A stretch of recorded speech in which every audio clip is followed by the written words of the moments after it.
시장의 이런저런 이슈를 알아보는 금주의 핫 이슈 시간입니다. 제이슨에게 취재 부탁했습니다. 어떤 이슈가 있나요, 이번 주에? 네, 일단 비트코인이 가격이 좀 많이 폭락하면서 좀 많이들 놀라셨을 텐데, 지금 중국에서 중국의 그 채굴에 되게 대규모로 하고 진행하고 있었던 스촨성마저도 중국 정부에서 이제 강력하게 또 제재를 하면서 그쪽에 지금 파워가 다 오프가 됐어요. 그래서 지금 중국의 채굴 관련해서는 거의 다 문을 닫은 상태고, 이것이 지금 비트코인의 또 가격에 영향을 지금 주고 있는 상태입니다. 지금 중국 당국 같은 경우에는 이렇게 자꾸 규제하는 이유를 이제 두 가지를 좀 볼 수가 있는데, 첫 번째는 이제 CBDC를 그만큼 자기네들이 준비를 하고 있고, 그거를 이제 앞으로도 그렇게 해 나갈 계획 가운데 비트코인 채굴을 조금 억제하는 또 그런 움직임으로 해석하는 경우가 있고요. 그리고 두 번째는 이제 중국의 이제 채굴을 함으로써 정말 에너지가 많이 소비가 되잖아요. 그래서 그 에너지적인 부분 때문에 이제 채굴을 그만큼 제재를 한다, 이렇게 지금 의견이 갈리고 있습니다. 이 지금 중국의 이런 채굴 하는 부분들을 자꾸 이렇게 제재를 하다 보니까 실제 채굴 업체들이 지금 다른 나라로 자꾸 이렇게 유입이 되고, 또 캐나다나 다른 타지에서 이제 채굴을 시작하려고 막 움직임이 시작되고 있는데요. 교수님이 보시기에는 지금 이 중국의 제재 어떻게 좀 보시나요?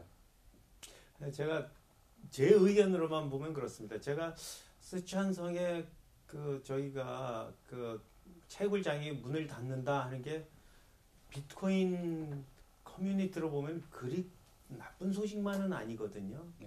일단 장점하고 단점이 있습니다. 첫 번째로 이제 나쁜 소식이라고 생각할 수 있는 거는, 그 사람들이 스촨성에 있는 사람들이 채굴장들이 전 세계 비트코인 채굴의 80%가 중국에서 이루어지고 있었어요. 그랬는데 중국에서 이루어지는 채굴장들이 문을 닫게 되면서 사실은 실제로 지난 5월쯤부터 시작하고 굉장히 많이 문을 닫은 거는 전력 소비량으로 보면 저기가 이해가 갑니다. 왜냐하면 5월 달쯤만 하더라도 전 세계 비트코인 채굴에 드는 전기량이 한 15기가와트쯤 됐거든요. 그래서 15기가와트라고 그러면 원전 15개 정도 되는 건데, 요번에 그 이후로 계속 줄어들기 시작해갖고 중국이 그 채굴장 닫는다는 그 뉴스 나고 나서 굉장히 많은 채굴장들이 문을 닫아왔던 건 틀림이 없는 것 같아요. 그래서 지금은 한 9기가와트에서 10기가와트 사이를 오르락가락하고 있었거든요. 그런데 그런 점에서 보면은 이제 비트코인이 그렇게 많은 전기를 안 써도 채굴이 되고 있다. 이게 어떻게 생각하면 이제 좋은 뉴스일 수는 있지만, 두 번째로 그게 나쁜 뉴스는 그게 시장에 영향을 줘서 사실은 채굴하는 사업자들이 그 장비들을 다 끌고 나와서 어디선가 채굴장을 새로 만들어야 되니까, 지금 그 사람들이 주로 캐나다하고 미국에 가서 신재생 에너지를 사용해서 채굴장을 새로 구축을 하고 있다고 그래요.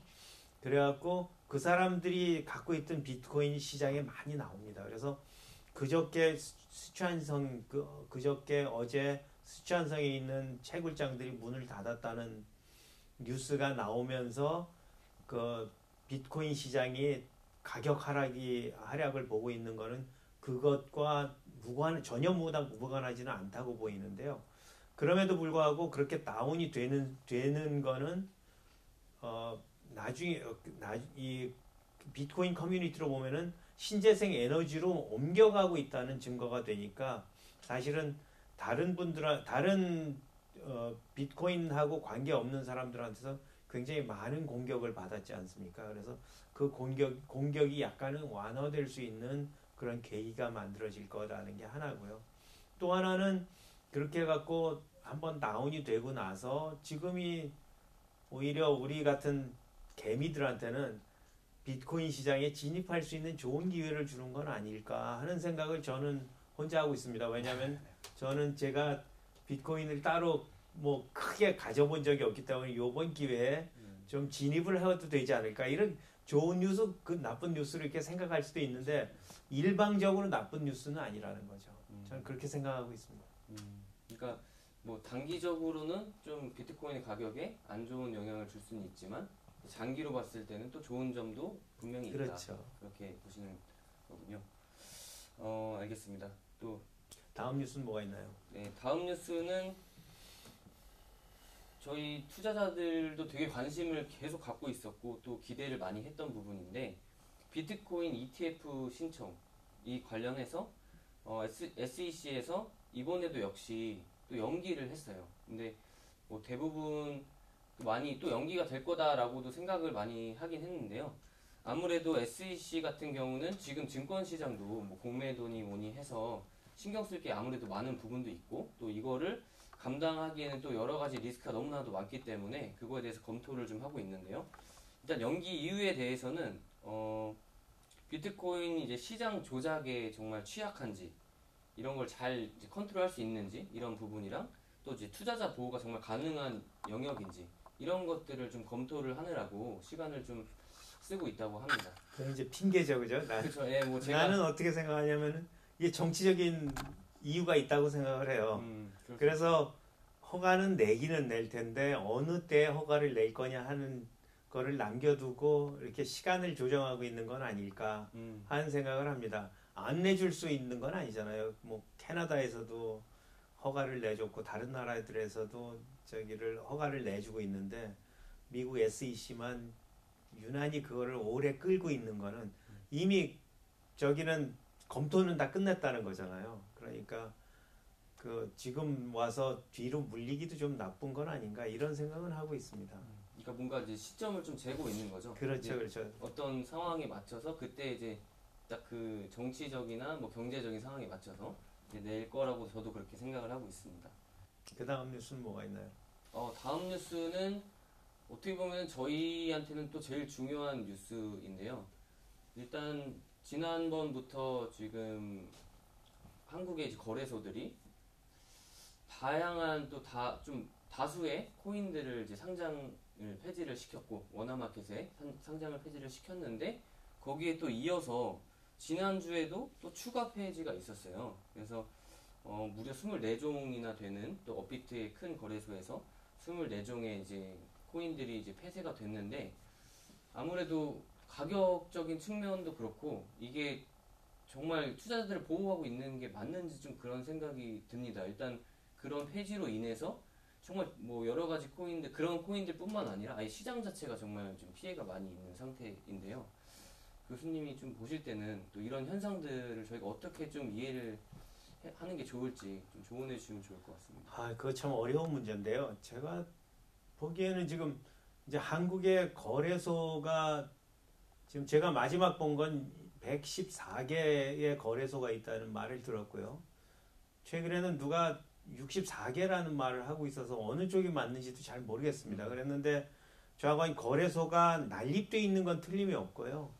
그리고 그럼에도 불구하고 더 난립된 것보다 더 심각한 문제는 실제로 은행에 연결되어 있는 거래소는 딱 4개밖에 없다는 거잖아요. 4대 거래소밖에 없다는 거 때문에 나머지 거래소들이 그야말로 존폐 위기에 있는 상황인데 기존의 거래소들도 지금 상장된 코인들을 폐지하면서 어떤 그 규칙을 만들어 나가려고 노력을 한다는 점은 저는 긍정적으로 생각을 합니다. 그런데 그게 그럼에도 불구하고 그런 긍정적인 면에도 불구하고 정말 큰 문제는 이러면서 건강한 코인들이 상장 폐지되거나 이런 경우도 있지 않을까 하는 점을 걱정하게 되고요.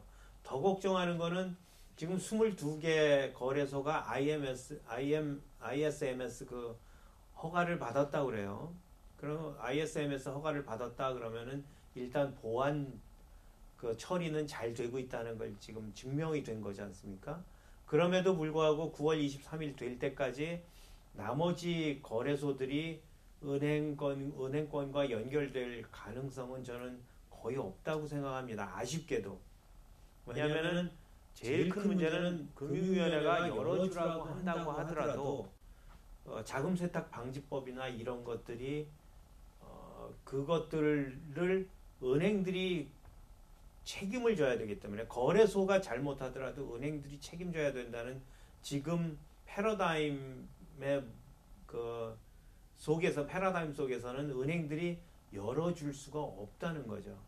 그런 면에서는 어떻게 생각해야 되냐 하면은 22개 지금 22개뿐만이 아니고 114개에 달하는 거래소들이 4개만 빼고 다 문을 닫을 가능성도 우리는 배제할 수 없다는 거죠. 그렇게 되면은 정말로 지금 600만 투자자들이 한국에 있다고 지금 들었습니다. 근데 600만 투자자들 중에 제가 그냥 뭐라고 숫자를 말할 수는 없지만 뭐 300만 이상, 한 400만까지도 피해를 보게 되는 거 아닐까 하는 생각에 좀 우려를 금할 수가 없습니다. 그렇게 되면 지금은 어떻게 해야 되냐면은 이 22개 최소한 ISMS 허가를 받은 그런 거래소들을 구제하는 방식으로 그 투자자들을 보호하는 방식으로 어떤 규제가 만들어주든지 어떤 규제가 완화되든지 해가지고 은행권들이 그런 거래소하고 연결이 돼서 사업을 하더라도 그 사업하는 데서 발생하는 자금 세탁 방지법의 책임이라든지 그런 거에서 발생하는 여러 가지 불이익들을 완화해주는 조치를 취해야지 지금 우리가 이 소비자들을 아니면 투자자들을 보호하는 그런 조치들을 만들어 나가면서 이게 좀 이런 규제의 경착륙, 규제의 어떤 뭐라 그러나요? 이걸 완전히 떨어져 버리는 그런 경착륙보다는 완만하게 연착륙하는 방식을 만들어줘야 되지 않나.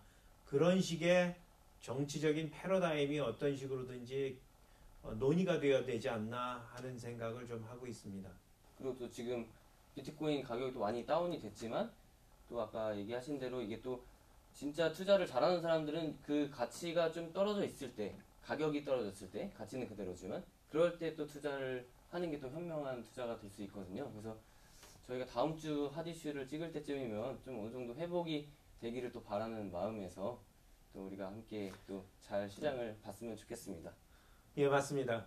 가격이 지금 많이 떨어져 있는데요. 사실은 저는 그렇게 생각합니다. 가격이 떨어졌을 때가 진입하기 좋은 시점이라고 생각합니다. 너무 실망하지 마시고요. 여러분들 희망을 가지시고 오히려 좀 긍정적으로 생각하시면 좋은 기회가 있을 것입니다. 오늘 한 뉴스는 여기까지입니다. 감사합니다. 감사합니다.